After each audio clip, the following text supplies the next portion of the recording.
গৰাখহনীয়াৰ পৰা পৰিত্ৰাণ বিচাৰি জল দেৱতাক ভোগ প্ৰদান নৈপৰীয়া ৰাইজৰ। বৰপেটা জিলাৰ চেঙা সমষ্টিৰ পূব মাজৰচৰ গাঁওবাসীয়ে এনেদৰেই জলজলি নদীত উটুৱাই দিয়ে ভোগ অথবা চিন্নি। নৈ পাৰতে সমূহীয়া মোনাজাত কৰি খহনীয়াৰ পৰা ৰক্ষা কৰিবলৈ আল্লাহ দুৱা প্ৰাৰ্থনা দুৰ্ভগীয়া লোকসকলৰ। উল্লেখ্য যে দীৰ্ঘদিন ধৰি জলজলি নদীৰ খহনীয়া অব্যাহত থকাৰ পিছতো গাঁওখনত চৰকাৰে লোৱা নাই কোনো পদক্ষেপ।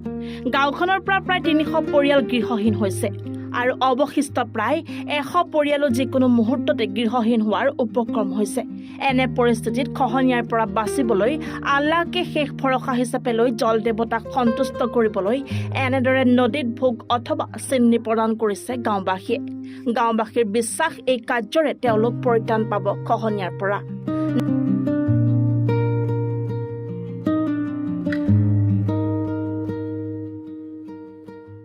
নদীত ইয়াত ভোগ দিছোঁ মানে আমাৰ ইয়াৰ পৰা প্ৰায় ২০০-৩০০ মানুহমান ঘৰ ইয়াৰ পৰা ভাঙি গৈছে। আচ্ছা, তাৰপিছত বৰ্তমানলৈ প্ৰায় ১০০ মান ঘৰ আমি ইয়াত আছোঁ। তো আমাৰ ইয়াত চৰকাৰৰ তৰফৰ পৰা বা কোনো এমাউণ্ট ফাণ্ডৰ পৰা কোনো স্কিম নাই বা কোনো ৰোধ কৰাৰ কাৰণে কোনো ব্যৱস্থা লোৱা নাই। আচ্ছা, তো সেইকাৰণে আমি বিকল্প কোনো ৰাস্তা বিচাৰি নাপাই আমি ৰাইজে একতা হৈ মিলি আমি তাৰমানে নদী পাৰত চিন্নি কৰোঁ। আচ্ছা, এইখিনি আমি কৰি আছোঁ আৰু কি। আপোনালোক কিহৰ কাৰণে আপোনালোকৰ বিশ্বাস হয় নেকি যে এই চিন্নিটো দিলে বা ভোগটো দিলে নদী আৰু নাভাঙে বুলি?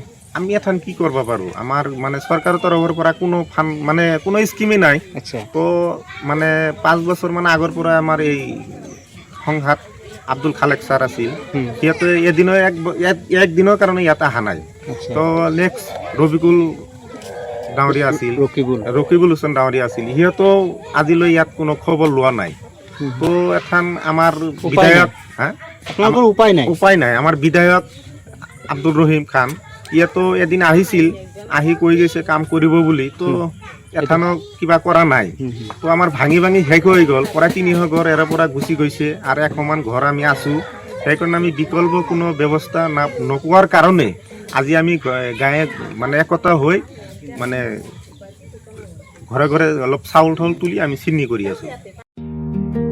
নগৰবেৰাৰ পৰা মুজাম্মিল হকৰ ৰিপৰ্ট, এনি ভাৰত 24।